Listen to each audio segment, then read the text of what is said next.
Tanong, sabi niya sa akin, ilang taon ka na dyan? Sabi ko, matagal na. Sinabi ko yung taon, kung ilang taon na ako nagtatrabaho. So sabi niya gano'n, yumaman ka na. Hindi. Sige, imagine mo, naubos yung time mo, hindi ka naman yumayaman. Sabi ko, loko to ha. Di ba?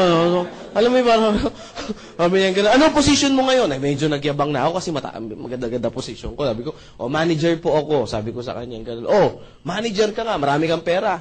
Sabi ko, yung kumpanya namin, maraming pera, bakit? Sumagot na ako, napahiya na ako eh. Tama ba? Ayoko lunukin yung pride ko. Tama, mali? Sabi ko gano'n. Sabi niya gano'n, Chris, sabi niya gano'n, ang posisyon, hindi yan maipamamana sa pamilya mo. Sabi niya sa akin, sabi ko, na-realize ko, oo nga, no? Sabi niya, pag ikaw namatay at nagkaanak, hindi pwedeng ipapamana mo yung pagiging manager mo sa anak mo. Pag namatay ka o tumanda ka, kukuha sila ng bago, mas agresibo, mas bata, at mas magaling sa'yo, at mas gwapo sa'yo. Sabi ko, pwede, at least, di ba? Naramdaman ko, na-appreciate niya ako. So sabi ko, sabi ko, ganun nga. Sabi ko, ganun. Pero sabi ko, sir, sabi ko kasi sa kanya, sir, ang maganda kasi sa position ko, stable na yung kinikita ko. Sabi niya, hindi ko naman tinatanong kung stable eh. Ang ayoko nga sa lahat, stable yung income. Kasi maraming Pinoy, ang mindset, di ba stable ang income? Sabi ko, hindi, mabuti ang stable ang income. Sabi niya, sige, tingnan ko. Nung January, magkano ang sinahod mo? Ang sahod ko po kasi 18,000 pesos per month. That's January. Sabi niya sa akin ganun. Sabi ko, 18,000. Sabi ko, okay nga. Sabi niya, February, magkano ang sinahod mo? 18,000. Wala naman ako absent, bawal umabsent ang boss. Tama po ba? Ang manager, ang absent, medyo babawiin mo yan. Ha? Sabi ko, sige, March, magkano sinahod mo? 18. Sabi ko, okay pala yan April, sabi ko, 18. Sabi ko sa kanya, per month pa rin. Sabi niya, kita mo? 4 na buwan na, hindi nagbabago, stable talaga. Sabi ko, nga no. Di ba, masipag ka? Sabi ko gano'n, subukan mo magsipag pa ng todo, doblehin mo yung sipag mo. Sinipagan, sabi ko, nagsipag ka ba nung ganito? Doblehin mo yung sipag mo, April, May. Tama ba, May? Susunod. Doblehin mo yung sipag mo nung April. Magkano sahod mo, Chris? Tinanong niya ako. Siyempre, magbabago pa ba yan? 18. Kita mo, stable talaga? Linisin mo yung kabilang kali nyo. Magkano sahod mo? 18 pa rin. Magpagulong-gulong ka dyan. Magkano sahod mo? 18 pa rin. So, talaga stable yan. Tanong, yayaman ka, Chris? Yun lang. Sabi kong ganon. Kasi ang hinanap mo, Chris, sabi niya gano'n, paano kaya yaman ang hinanap mo? Stable. Hindi mo naman hinanap yung kita na magpapa-asenso sa'yo. May punto ba siya? Yes. Alam mo, sabi kong gano'n sa sarili ko, mukhang kinakain ko na yung sarili ko. Sabi kong gano'n, sabi ko mukhang inaapi na ako. Sabi kong gano'n, wag mo na, sa isip ko, wag mo na ako offense, pupunta na lang ako. Sabi ko sa kanya, sige, punta na lang ako, gagawa na lang ako ng paraan. Si Sir, kinuha niya yung day off niya. Tama ba? Ako, ginawa ko, nag-leave po ako kasi kailangan magli-leave ka eh. Kasi walang day off talaga yung position ko. Sabi ko, sir, ganyan. Sige, pinayagan. Umattend ako ng seminar. Pagdating ko ng seminar, ganito yung klase ng seminar. Sabi nun sa seminar, papasok, medyo late kami. 1,000,000! Sabi ko, patay. Sabi ko, ano to? 2 milyon! Sabi ko, patay na. Sino gustong yumaman? Nagsisigawan yung mga tao. Sabi ko, patay na to. Ano to nang puntahan kong kulto? Sabi ko, tinitingnan ko, wala akong choice. Tama po ba? Yung sabi kong gano'n, pinagbigyan ko na, umabsent na ako, wala na akong upo. Pag-upo ko, nagpakilala yung speaker, pinakita yung products, nadismaya po ako. Personally, nadismaya ako. Bakit ako nadismaya? Computer graduate ako, may advantage ako sa computer, tapos ang pinakita food supplement. Tama po ba? Sabi ko, yung mga pampapayat, maputi, sabi ko, Diyos ko, paano ko yayaman? Tama ba? Ilang bilbil ang kailangan kong computein, ilang kili-kiling maiitim, tama ba? Ilang singit na kailangan ko i-check para yumaman ako. Tama po ba? So sabi ko, medyo malabo yata. So meaning, pumasok po ako sa seminar room ng close-minded po ako. Sa madalit salita, pumasok ako, naka-mindset na ako na ayoko yung ginagawang seminar. Tama po ba? Sumunod na speaker, tinawag ulit. Sumunod na speaker, kitaan daw. Dito, pwede kang kumita ng ganito. Pwede kang maging milyonaryo. Sabi ko, Diyos ko, ang sipag ko. Sabi ko, ang galing ko. Sabi ko, yung talent ko. Sabi ko, never ako. Sabi ko, imposible talaga. Sa hirap ng buhay ngayon, imposible yumaman. Sabi ko sa sarili ko. Sabi ko, gano'n, niloloko lang ako ng taong to. Sabi ko, gano'n. Tapos, biglang nagsabi siya, ganito po. Wala na. Baliw na rin ako. Bakit? Kinain ko na yung pride ko, may sasakyan siya, ako wala eh. Tama po ba? Sabi ko lang yan itong speaker na to, ganito lang, tapos grabe. nagsisigaw lang, kumita na ng malaki. Kaya ko rin kayang sumigaw. So, yun na po yung nangyari. Now, after ng seminar, sa madalit salita, sabihin ko na po sa inyo, nag-join ako, hindi? Hindi po ako nag-join sa madalit salita. Bakit po? Na-hype po ako, pero nandun pa rin sa isip ko yung duda. Nagdududa pa rin ako na, pwede bang kumita talaga ng ganong kalaki? Kasi, ang ini-explain sa akin, pwede kang kumita ng at least 1 million, hindi at least pwede kang kumita ng 1 million pesos per month. Parang nakakalaglag pa nga. Ang alam ko sa 1 million per month, kailangan mong tayaan ng maraming beses sa loto yan. Tama po ba? Kung aatin ka sa Wawawi, ilang pila yung aatinan mo. Tama po ba? Ilang bingo yung aatinan mo bago ka manalo ng 1 million. Tama po ba? So sabi ko parang suntok sa buwan niya. Sabi ko parang napakadali niya sabihin. Pero parang kako sa iisip-isip ko, sa katotohanan ng buhay, mahirap gawin. Tama po ba? So sa madalit salita, hindi po ako na-convince. Pero na-appreciate ko yung seminar. Alam niyo, naramdaman nung nag-invite na hindi po ako na-convince. Naramdaman niya, pag pinakawalan niya ako, hindi na ako magpapakita uli. Maliwanag po ba? Tingnan niyo yung mga katabi niyo. Yan ba yun? Yung mga ganyan, yung mga tipong pag pinakawalan niyo, hindi na magpapakita muli. Yan, ha? So, nung naramdaman nung invite ko, na sabi niya, mukhang hindi na-convince, Sabi niya, Chris, mag-coffee muna tayo. So, nag-coffee po kami. Nag-start kaming mag-coffee. Natapos kasi yung seminar. Buti nga ngayon, medyo maaga. Noong time na yon, natapos kami 10 p.m. yung seminar. Ganyan po. Yung mamaya, 10 p.m. yata matatapos yan Yung, hindi ngayon yung mamayang susunod. Baka mamaya mag-uwian kayo bigla Ano lang tayo, dapat alas 5. Siguro kaya natin to mga 5:30 tapos ako. Maliwanag okay lang ba sa inyo yun? Ayan 5:30 ng maga Ayan. Joke, Nag-start kami mag-coffee, 11 p.m. Alam niyo po ba kung ano oras kami natapos? 3 a.m. ng madaling araw. Sabi ko, wala, matindi. Alam niyo po ba, after ng 3 a.m. na yan, nabuang po ako. Hindi ako makatulog. Pag uwi ko ng bahay, 4 a.m. 4 a.m. yung uwi ko ng bahay, alas 5, kailangan ko gumising kasi papasok ako. Pero nung time na yun, hindi na ako natulog kasi hype na hype ako. Alam mo yung power na power, parang nagising yung natutulog mong pangarap. Ang tanong ngayon, ano yung in-explain sa'yo nung tao na yun? At sino ba yung tao nag-explain na yun? Yung taong nag-invite sa akin na hindi po ako pinakawalan ng pangalan po, Dr. Eduardo Cabantog. So, kilala nyo na. Talagang, pag hindi pa ako na-convince, ewan ko na lang. Tama ba? So, kasi it's churchmate ko kasi siya. Sabi niya sa akin, tignan mo lang, alam nyo po, alas 3 ng madaling araw nung binitawan niya ako, parang hindi ako makatulog, parang hindi ako puyat, parang hindi ako pagod. Talagang sabi ko, hindi ko pwedeng hindi pakawalan. Ang tanong, ano yung in-explain sa akin ni Doc? Pakita ko po sa inyo. 2 paraan daw kung paano tayo gumagawa ng pera dito sa Pilipinas. Dito muna sa Pilipinas, huwag na tayo lumayo. Dito sa Pilipinas. 2 paraan. Pagka-graduate sa school, sino yung mga estudyante rito? Taas ang kamay. Yan, konti nagtaas ng kamay. Sino yung mga naging estudyante dito? Taas ang kamay. Sige. Kahit kindergarten, sige lang, magtaas lang. Ang importante, nakaranas mag-school. Sige po. Yung iba, hindi nyo inabutan? Nag-school ba kayo? Ayan. Okay, Ang tanong ngayon sa mga estudyante at mga naging estudyante, pagka-graduate ng school, ano ang unang-unang option? Pagka-graduate sa school, ang college? Maghanap ng trabaho, mag-empleyado. Ang tanong, bakit? Para kumita ng pera. Tama po ba? Yung isa naman ang option is magnegosyo. Tama po ba? Pag may kapital o may konting kapital, magninegosyo. Tama po ba? Ang tanong, bakit hindi nagninegosyo? Walang pera. Ulitin ko ang tanong bakit employment yung unang hinahanap natin? Para kumita ng pera. Pag ayan lang sagot nyo, ibig sabihin, mas maraming pera ang empleyado kaysa sa negosyante. Kasi mas kumikita to ng pera Tama po ba? May sumagot kanina, sabi niya, yes, mas kumikita to ng pera kaysa dito. Tama po ba? Kaya mas maraming sasakyan nito kaysa dito. Tama po ba? Mas malalaki ang bahay nito kaysa dito. Tama po ba? Ang tanong, uulitin ko yung tanong, bakit employment yung una natin hinahanap? Walang tama, walang maling sagot, huwag kayong matakot. Para ma-realize nyo lang, bakit ba ito yung hinahanap natin? Sige po, sa mga first time lang. Para magkaroon ng pera. Kasi sa negosyo, walang pera Tama po ba?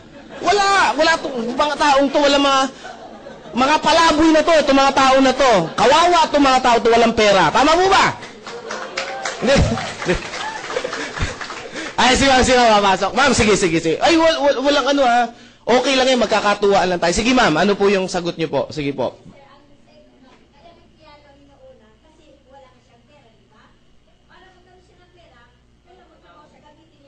Yan. O, palakpakan natin sa...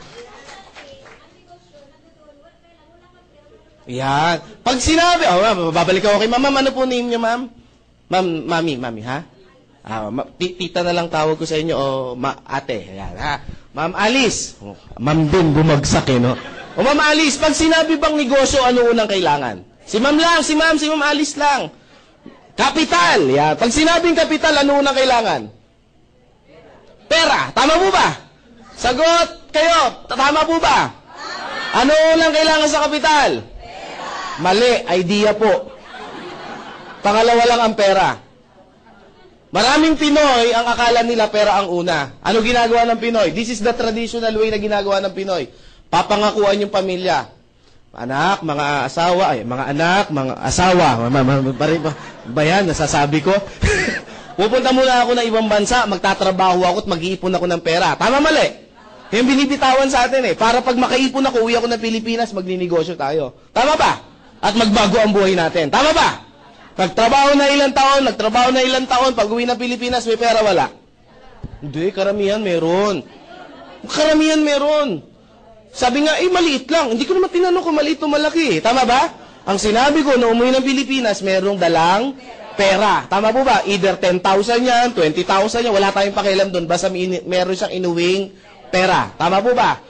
Pero bibihira yung nag-uuwi ng 10,000 ha. Karamihan meron talagang ipon pag uwi. Mga minimum yan, may 50,000. Gaya kasi bakit ko alam, mostly ng family ko, mga tsahin ko, mga upper na kamag-anak ko, mga talaga abroad yumaman. Ano po? Ito ngayon yung question. Pag uwi ng Pilipinas, may dalang pera, karamihan po ba nagninegosyo? Ano ginagawa? Bibili ng flat screen, malalaking TV, refrigerator. Tama po ba? Mga bago sa bahay. Tama po ba? Papakain dito, syempre, mayabang galing abroad Tama ba? Mataas ang ere niya. Tama, mali? Syempre, galing abroad. Bigay dito, bigay dyan. Tama po ba? Pag fiesta, pakain ng todo. Pag birthday, talagang todo max. Tama po ba? Ang mga kamag-anak, pasalubong dito, pasalubong doon. Pagtapos ng ilang buwan, kamusta na? Wala na ng pera. Pag wala ng pera, ano uli gagawin? Babalik ulit doon, pangakakuan yung pamilya pa. Ilang beses natin nakita yung ganyang picture Tama po ba? Ang tanong, may pera yun, wala? Meron. Tama ba? Ba't hindi nagnegosyo? Alam natin, ito yung unang kailangan. Yes, walang idea. Bakit employment ang una natin pinapasok? Kasi walang idea sa... Yun yung dahilan. Kasi pag pinagsabi natin kapital lang at pera lang, ang tanong, pag ikaw ba nag-empleyado, walang kapital na pera? Marami ako na-interview, ang dami ng, di ba? Yung naghahanap pa lang ng trabaho araw-araw, magkano na ang kapital? Pamasahe, pagkain. Tama po ba? Pag natanggap ka, requirements pa. Tama po ba? Sabi, maliit lang yun. Ang negosyo po, alam niyo po bang hindi naman pinagbabasihan kung gaano kalaki yung pera? Bibigyan ko kayo ng konting tip. Merong nagkaroon ng segment ang Balitang K. Alam niyo yung Balitang K? Ang host dyan si Jessica Soho. Tama po ba? Tinitignan ko lang kung nanonood kayo. Siyempre si Corina. Meron sumagot, oo, gumanon. Halatang di nanonood. Sabi niya, oo, talaga nakikinig siya, attentive, no? Ang host dyan, si Corina Sanchez. Meron siyang pinicture dyan, isang matanda, naging milyonarya. Pero alam niyo po ba kung saan siya nag-start? Sa 5 piso lang. Sa 5 piso lang siya nag-start mag-business sa halagang 5 piso. Pero after a year and a year, naging milyonarya siya. Ang tanong ngayon, Chris, paano niya nagawa yun? Tama ba? Kasi nagkaroon siya ng idea. Ano negosyo ginawa niya? Yung 5 piso niya, binili niya ng squash. Ano sa Tagalog ng squash? Ayun, kalabasa. So, inugasan yung kalabasa, hiniwa niya, yung 5 piso ha. Hiniwa niya, tapos kinatkat niya, tapos binenta niya sa kapit. Baka mamaya pumunta kayo walang maiiwan kayo na nag-invite sa inyo Tama ba? Ang tanong, pwede ba kayo maging milyonaryo din? Depende sa idea na meron kayo ngayon. Tama po ba? Kasi it's not how, sabi nung mentor ko, ang pagyaman, hindi sa laman ng kanyang bulsa, kundi sa laman ng kanyang pag-iisip. Tama ba? Ang tanong, bakit employment, Chris? Gusto niyo malaman yung sagot? The reason why bakit employment, kasi meron din natawag dito na security income. At sa negosyo, walang security income. Ang Pinoy masyadong sigurista. Tama ba? Subukan mo, hoy, aling nena, magnegosyo tayo. Ayoko nga, Chris! Bakit? Baka malugi. Sabi ko talaga malulugi. Bakit, Chris? Hindi pa tayo nag-i-start. Usapan pa lang, lugi na. Tama po ba? Hindi mo nga tinanong kung magkano ang kitaan. Tama ba? Kung paano yung paraan. Tama mali? Ayan. Oy, bakit dito? Sigurista ang Pinoy eh. Dito walang lugi. Tama ba? Basta natanggap ka, trabaho ka lang araw-araw. Tama ba? Trabaho araw-araw, tatanggap ka ng akinse. Tama mali?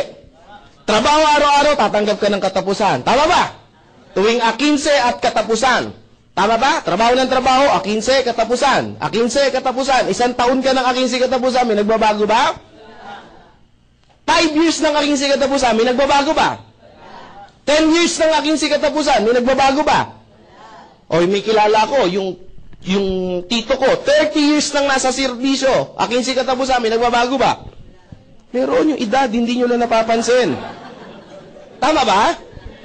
Tama ba? At ito yung dapat natin tanggapin. At habang umaangat ang edad natin, ang opportunity bumababa. Tama ba? Sabi ng iba, hindi totoo yan. Try nyo. 45 years old o 50 years old, kinatanggap pa ba na crew sa Jollibee? Good morning. Huh? Yung nagmamap, oh. Baka pag ikaw yung kumakain, sir, ako na po, naawa ako eh.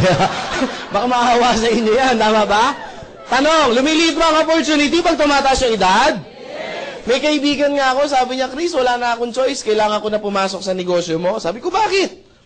35 na ako, wala nang tatanggap sa trabaho sa akin. Sabi ko, at least, na-realize mo yan. Sabi niya, hindi ko na-realize, kailangan ko lang talagang tanggapin. 35 na eh, tama ba? O, yan ha. Nagigets mo ba to? O, ang itsura niya, si Robert Kiyosaki. Kilala niyo si Robert Kiyosaki? Isang financial expert, siya yung nagsulat ng Rich Dad, Poor Dad, Cash Flow Quadrant, at marami pang investment kung paano kaya yaman. Sabi ni Robert Kiyosaki, pag ganito daw yung buhay mo, parang hinahalin tulad daw niya yan sa isang rat race. Alam niyo yung rat race? Alam niyo yung rat? Alam niyo yung race?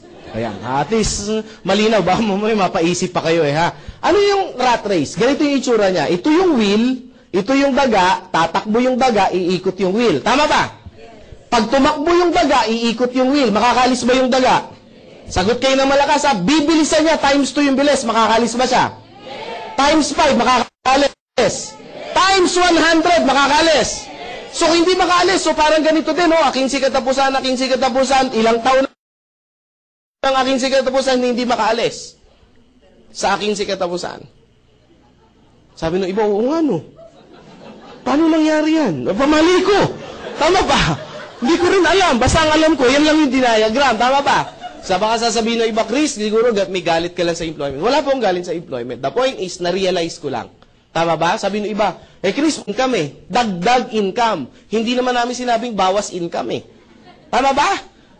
Kumikita ka ng 10,000 sa employment. Tapos, dagdagan mo ng negosyo, 10,000 din. Malaki bang tulong yan? Yes. Tama ba? Ganyan yung dati sa akin, 18,000 pesos per month.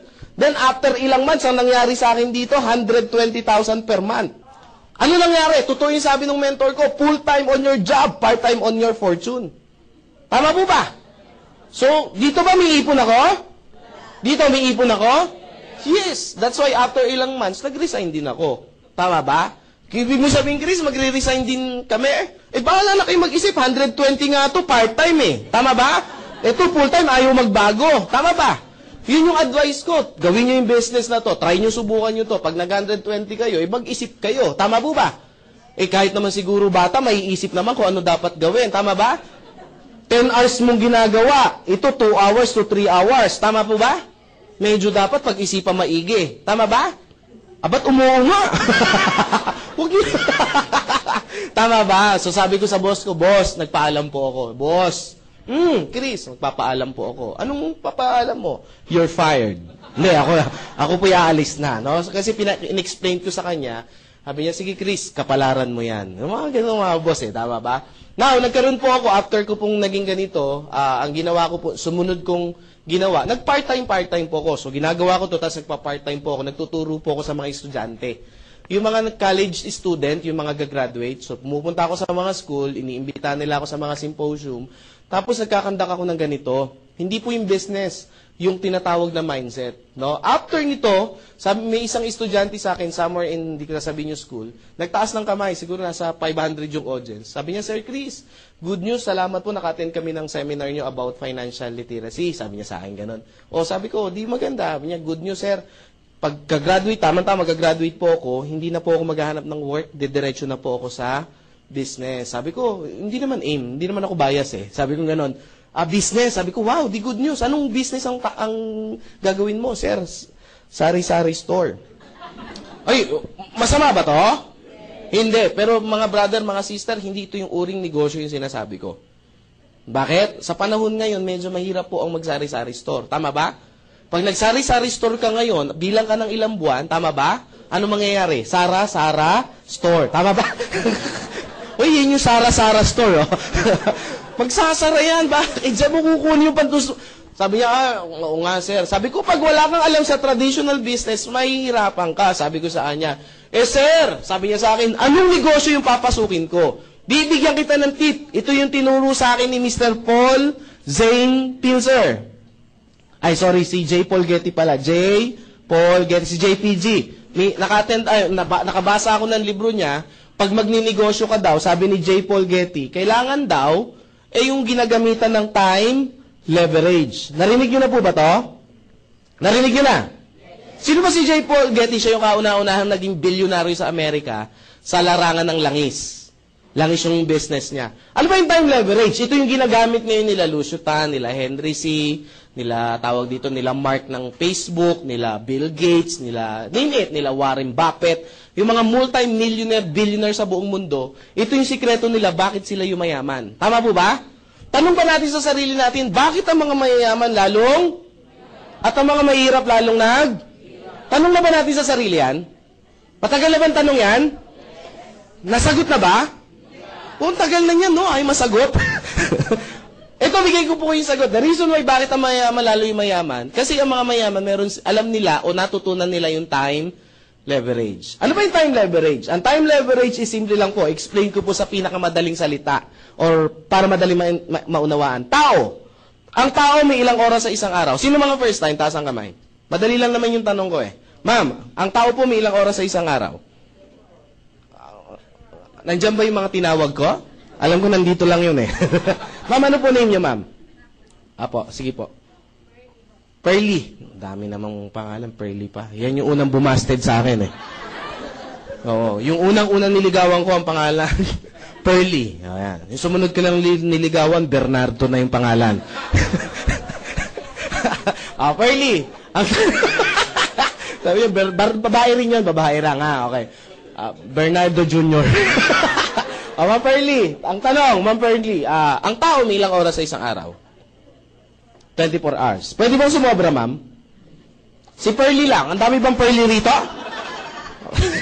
Dami pala. Joke lang. Biro lang. Per day. Ma'am Pearly, pwede bang sumobra? Pwede magkulang?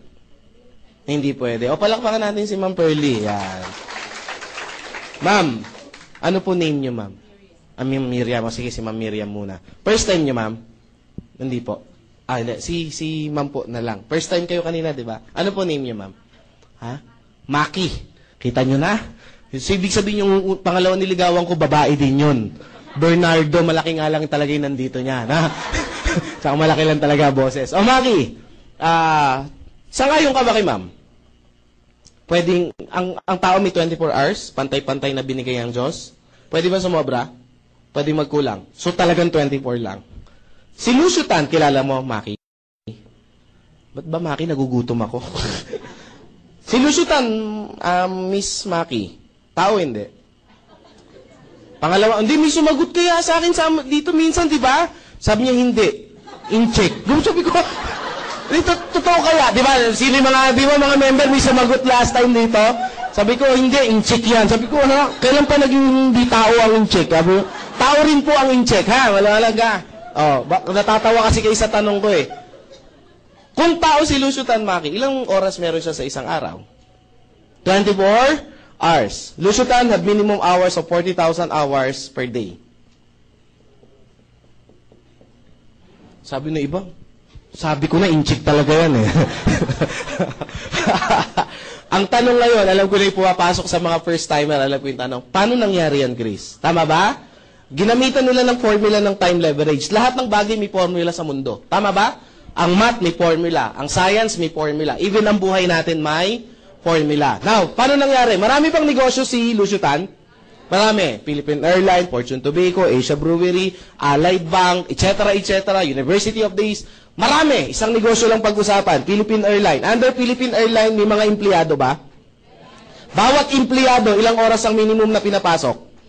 8 hours. Yung 8 hours na to, na minimum na pinasok, kanino to? Ki empleyado o ki boss? Ayan, may nagsabi ng empleyado, may nagsabi ng ki boss. Taas ang kamay ng ki empleyado. Okay, wala. Taas ang kamay ng ki boss.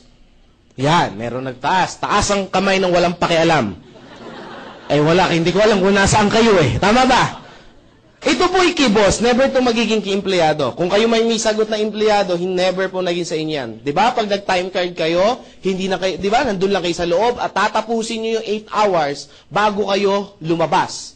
Tama ba? Tama mali. Bakit naging ki boss yan? Kaya ka nga binabayaran eh. Binibili niya yung oras mo, lakas mo, yung skills mo, yung mga natutunan mo. Tama po ba? Kaya gumagana yung mga negosyo niya kahit natutulog siya. Tama po ba? That's why si boss, kada merong kinukuhang empleyado, parami ng parami yung oras niya. Tama ba? Ang tanong, si boss, pag natulog, may kita wala? Meron. Tama po ba? Nakita nyo na ba ang Philippine Airlines nung inantok si Lucio Tan? Gumaganon din? Gumaganon yung mga aeroplano, inaantok siguro si Lucio Tan. Gumigewang eh. Tama ba? O kahit tulog siya, umaandar. Yung mga negosyo niya ba, yung plantation niya ng sigarilyo, pag natutulog siya, gumagana? Pag nag-golf siya, gumagana yung mga negosyo? Ibig sabihin kung gumagana yung mga negosyo, kahit wala siyang ginagawa, kumikita? Itong empleyado, pag natulog, may kita wala? Nagkasakit, may kita wala? Tinamad pumasok, may kita wala? Why? It's because iba yung pagkakaroon nila. Ito si Lucio Tan, naintindihan niya yung time leverage. Kaya pansinin niyo yung mga mayayaman, lalo yung mayaman. Ang oras nila parami. So ano yung batas si J. Paul Getty? Pag gusto mong yumaman, paramihin mo yung oras mo. Pag dumadami yung working hours mo, meaning kumikita ka ng malaki. Ano nangyari sa Pinoy? Ano pagkakaintindi natin? Meron tayong 24 hours na binigay ng Diyos. Tama mali? Sabi daw, kailangan nating magtrabaho 8 hours. Ayan. Per day. So ilang oras yung natira? Minus 8, matitira 16 hours. Tama po ba? Nadagdagan, nabawasan? Ang sabi, paramihin. Ano nangyari? Nabawasan. Binenta yung 8 hours eh. Tama ba? Sabi, kailangan para yumaman, magsipag. Overtime. Overtime, 2 hours. Ilang oras na tira? 14 hours. Natutulog ba si Juan de la Cruz? Naman. Tama ba? O, 8 hours ang tulog. Meron nga dyan, 10 hours eh. Tama ba? Tama ba? Gigising pagtanghalian na. Oo. Ilang oras matitira? 6 hours. Si Juan de la Cruz ba may TV sa bahay?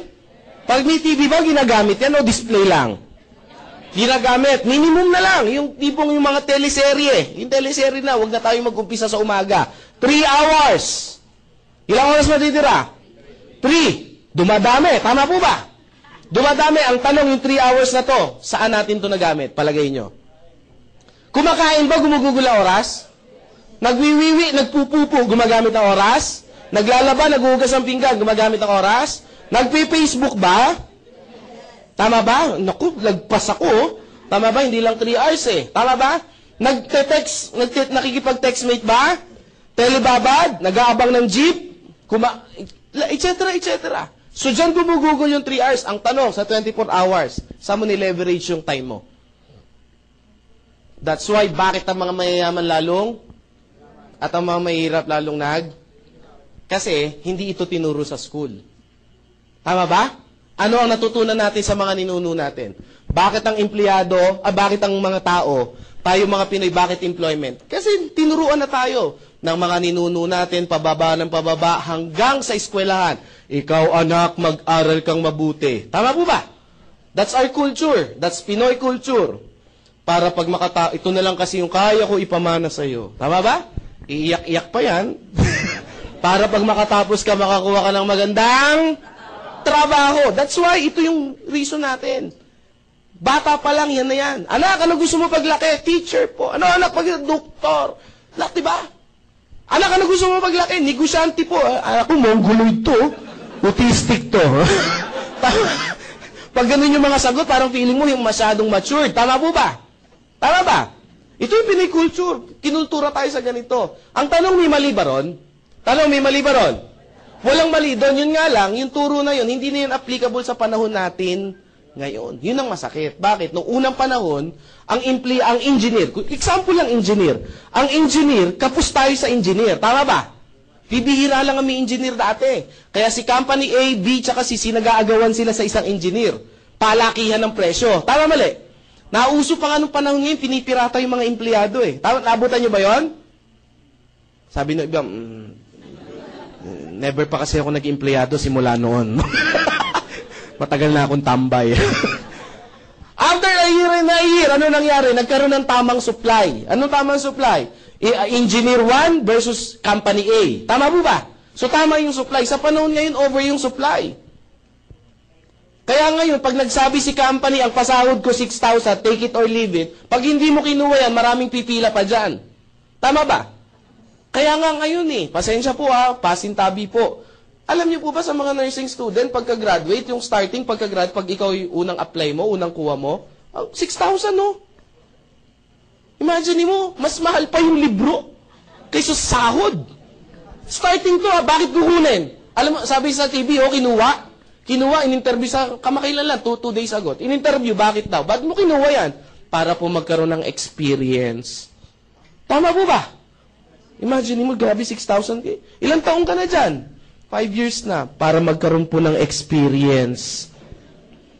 Actually, hindi para magkaroon ng experience. Wala kang choice.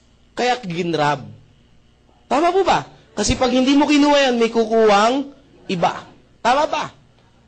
Sabi ko nga huwag ka na mag-apply dyan. Meron nga akong isang friend, huwag ka na mag-apply dyan. Sa akin ka na lang mag-apply. Kasi yung nursing student na pagka-graduate mo, ganda mo pa naman, sexy mo, ang puti mo, ang kinis mo, 6,000 lang sahod mo. Sabi ko, sa amin ka na lang mag-apply. Sabi niya, sir, may hospital din kayo? Hindi. Sabi ko, yung anak ko naghahanap ng yaya. Ang pasahod ko, tumaas na 9,000 ang sahod ng yaya ko. Totoo, ang yaya ng anak ko, mataas ang sahod. Sabi ko, bakit? Ang requirement ko, syempre, nursing student, yung mga nursing graduate, yung mga ganyan. Kailangan nakapasa ng board, no? Mataas ang starting. Joke lang. Syempre, dalawa inaalagaan, yung 6,000 sa anak, yung 3,000 sa tatay. Pero lang yan, pero...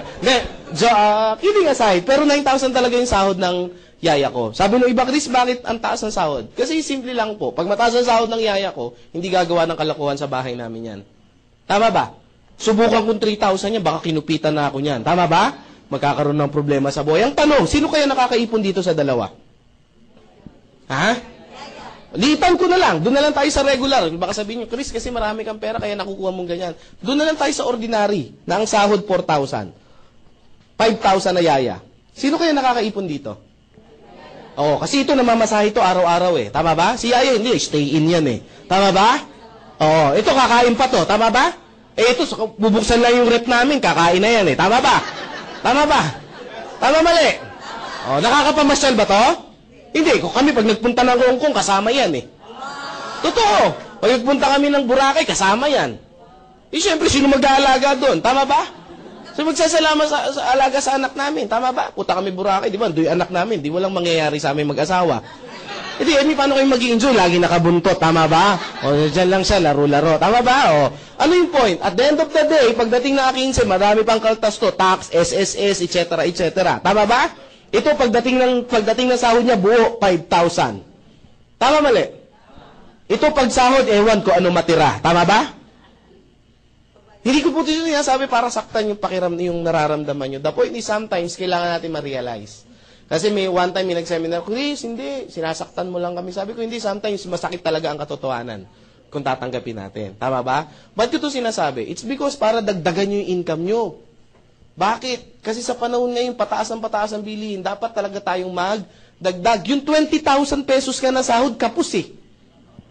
Alam nyo ba, ayon sa statistic, ang isang binata o isang dalaga dapat kumikita ng 50,000 para gumangang buhay? Dalagat binata to, ha? Eh, minakausap ako 10,000, no? Ang anak, 4. Sabi ko, Diyos ko, paano kayo mangyayari dyan? Sabi niya, Chris, ang hirap ng buhay namin. Kahit hindi mo explain, alam ko na eh. Tama ba? Sabi ko, hulaan ko. Naka-jumper kayo, no? Huwag ka maingay. Tama mo ba? O, yan ha. O, sabi ng iba, Chris, tawag dito. So, Chris, ano yung dapat na namin business sa pasukin? Yung may gumagawa ng time leverage. Tatlo yung negosyo na pwede nyo pasukin. 3 negosyo po ang pwede nyo pasukin. Bibigyan ko kayo ng option. Hindi ko yung offer yung company namin agad kasi magiging bias ako. Unang option, pwede kayo mag-traditional business. Sa traditional business ang kailangan nyo, tawag dito, magandang idea. Hindi pwedeng galing sa idea nyo. Bakit? Wala nga kayo experience eh. Tama ba? So, pag galing sa inyo yan, mataas ang risk. Tama ba? So, malaki ang kapital. Tama mali? Oh, pag kailangan, at least kahit pa paano, yung meron tinatawag na overhead expenses. Tama ba? Tama ba? At least ang kapital mo rito, meron kang $250,000 to start the business. Kung seryoso ka. Sabi ng iba, magkano kikitain yan? 10%. Magkano ngayon yan? At least monthly meron kang 50,000 para kitain. Pwede na? Sabi ng iba, oh no, pwede kayo dito? May $250,000 kayo? O kalimutan. Maliwanag ha? Mahabang usapan to eh. Sumunod, franchise business. Ang franchise business ba maganda? Maganda ba ang franchise business? Yes, bakit? Merong nag-isip ng idea na. Ang gagawin mo, kakapitalan mo na lang. Tama mali? And then the rest, same. Meron 3 uri ng franchise business. Small, medium, and large. Yung small, medium, and large, itong large muna tayo. Ito yung mga tipong Jollibee, McDonald's, yung mga ganyang KFC, at least meron kang 20 to 30 million. Meron ba kayo niyan? Kalimutan. Dito tayo sa medium, kung saan tayo magmi-meet. Maliwanag? Mahirap i-explain ko, wala naman kayo, sayang ang oras. Tama ba? O, pag meron na kayo, tsaka natin pag-usapan. Medium, ito yung mga maliliit, yung mga tipong, ang halaga nito, mga 1 million to 5 million pesos. Ito yung mga una-usa ngayon, yung mga tea. Hindi pa shawarma, mga 7-Eleven, mini-stop, mga ganyan, yan ang halaga niyan. Maganda bang business yun? Meron ba kayong 1 million to 5 million? Magtatagal tayo, kalimutan natin, ha? Maliwanag ha, doon tayo kung saan meron kayo. Small, etong small, ito yung mga shawarma, yung narinig ko kanina. Shawarma, tawag dito, siomay, tama ba? Yung mga juice, something, ganyan-ganyan. At least ang kapital mo niyan, meron kang 300,000 to 500,000. Meron ba kayo nito? Diyos ko, saan tayo? Todo na to. Wala. O ano, Chris? Next. Bakit? Wala kami niyan eh. Next tayo. Network marketing. Networking. Sabi pa, ayoko niyan. Wala ka nga nito eh. Wala kang choice ito. Tama ba? Ano gagawin natin? Hindi mo kaya to. Hindi mo kaya to. Hindi dito bagsak. Chris, scam yan eh. Diyan tayo magkakatalo. Bakit? Iba ang narinig, iba ang pinag-aralan. Tama po ba? Bigyan ko yun ng sample. Sasabihin ko ang network, ako po'y kunyari doktor. Kunyari lang. Baka sabihin nyo, wala sa itsura mo. Kunyari nga lang. Kahit hindi nga ako nagdoktor, alam kong hindi ako kikita eh. Kunyari doktor ako, sir. Ano po name nyo, sir? John. Sir John, ang doktor, ganito yung ginagawa, ganito. Isang araw kami nag-usap. Talagang kinuwento ko lahat kung ano ginagawa ko bilang doktor. So alam niya na kung ano yung ginagawa ko bilang doktor. Ang tanong, doktor na ba siya? Hindi pa. Bakit hindi siya doktor? Kasi hindi naman niya pinag-aralan eh. Iba ang narinig, iba ang pinag-aralan. Tama po ba? Maliwanag po ba? Baka mamaya, yung rinig nyo na scam, mga sa kapitbahay nyo lang yan. Tama po ba? Tama mali? Kasi, kung bakit lumalaki itong franchise business, it's because networking yan. Ang networking, isang paraan po ng isang time leverage. Bakit na po ang networking? Kasi yung mga taong hindi marunong mag-traditional at walang capital for franchise business, it's a combination ng dalawang to. Ang ginawa lang, pinaliit lang yung capital. It's the same system. Niliit yung capital, yung idea, hindi, sa inyo pa ba manggagaling yung idea? Hindi, maglalabas ka lang ng maliit na kapital, it's a small capital, tapos maliit yung maliit yung ilalabas mo na kapital, meron nang mag-iisip ng idea. Ang tanong, may risk pa ba? Wala. Bakit may ibang idea na hindi na galing sa iyo yung idea? Tama po ba? Tama. Chris, baka malugi. Yan ka na naman eh. Tama po ba? Anong gusto mo? Malugi ka sa maliit o sa malaki? Chris, kahit ano, lugi pa din. Tama ba? Pag hindi ka, wala ka bang ginawa, lugi ka hindi. Lugi, ba't nandiyan ka pa rin sa lugi? Wala naman pala nangyayari. Tama ba? Chris, sabi niya gano'n, Chris, kasi ayoko talaga ng networking. May ibang pabaraan pa ba? Meron. Ano po? Mag-networking ka. Parehas lang din yung Chris eh. Wala po ako isasagot. Maliwanag po ba? Yun talaga siya eh. Tama po ba? Bigyan ko ng sample. Chris, maganda ba talaga yung networking? Gusto niyo pa malaman kung maganda o hindi networking? Kasi before ako mag-start, kasi ako po, yung business, saglit ko lang ini-explain yan.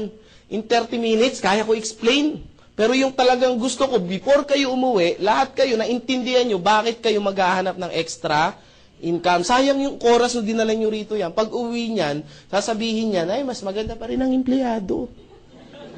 Yayaman tayo dito, asenso tayo dito, huwag kayo mananampalataya kayo. Tama po ba? Ang pananampalataya na kulang sa gawa, ay, wala po yan. Tama po ba? Yan na, nasa Diyos ang awa, nasa tao ang gawa. Now, bakit maganda ang networking? Tingnan natin, Henry C. Kilala niyo si Henry C? Henry C. Si Henry C, anong negosyo niya? SM, tama po ba? Ang SM ba isa lang? Marami ba siyang SM? Parami o parami ng parami? Actually, hindi lang SM yung Save-More na maliliit. Yung Save-More, alam niyo ba ba't tinayo yun? Para patayin yung 7-Eleven. Bakit? Ayun yun eh. Kaya siya maliit na version ng supermarket. Maliwanag po ba? Kinukuha niya yung competitions. Rumarami ba yung SM? Ang Save-More dumadami ba? Video. Ang video ba? May mga video ba ang SM? Dumadami rin ba ang video? Dumadami? So marami bang empleyado rito, mga nagtatrabaho? Nalileverage ba siya? Dumadami ba yung oras? Yumayaman ba to? Ano negosyo na Henry C? Networking. Sabi niya, oo nga no. Lucio Tan. Si Lucio Tan. Tanong, marami bang negosyo? Philippine Airlines, Fortune Tobacco, etc., etc. Lalo bang dumadami yung negosyo?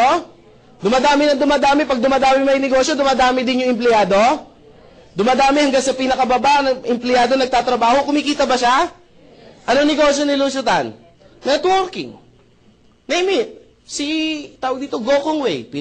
Tawag dito, Cebu Pacific, yung kanya. Tama po ba? Robinson's Galleria, Sun Cellular. Parami ba ng parami? Dumadami ba yung tao niya? Ano ba negosyo niya? Networking. Sabi ng iba, Chris, magne-networking na ako. Hindi! Di natin ito titigilan hanggat hindi mo naunawaan. Name it. Kahit saan kayo tumingin, yan po talaga yan. Si Jollibee, bakit yung mayaman? It's because parami ng parami yung branch niya. Parami ng parami yung branch niya, parami ng parami yung mga nagtatrabaho. Tama po ba? Parami ng parami nagtatrabaho, payaman siya ng payaman. Tama ba? Bakit? Kasi networking yung negosyo. Ang tanong, Chris, yayaman ba ako sa Global? Yes, bakit? Networking to eh. Yun naman yung sagot dun eh. Tama ba? Maliwanag ha? Sabi nyo ba, yun, at least nasagot din. Maliwanag po ha? Kasi ang akala nila sa networking, ito yung recruit, benta-benta. Pag-recruit ba masama? Tanungin ko kayo. Ha? Di sana nakulong na yung may-ari ng Jollibee, nagre-recruit din naman sila eh. Tama ba? Diba? Iba lang ang tawag, hiring. Tama ba? Pero nagre-recruit din yan. Tama ba? Ayan ha, sabi ko, no. Kayo ba pag nag-a-abroad, di ba may nakalagay, recruitment agency. Tama po ba? Di sana, scam yun. Ba't marami pumipila? Tama ba? Chris, ayoko kasi magpa-recruit eh. Ba't ka nag-apply ng abroad kung ayaw mo magpa-recruit? Ganon din yan. Tama po ba? Sabi nung iba, Chris, kasi yung yumayaman lang dyan, yung nasa taas. Tama mali? Oo, parang yung boss mo, yumayaman kasi siya yung nasa taas. Tama mali? Sabi nung iba, Chris, sasali na nga ako eh.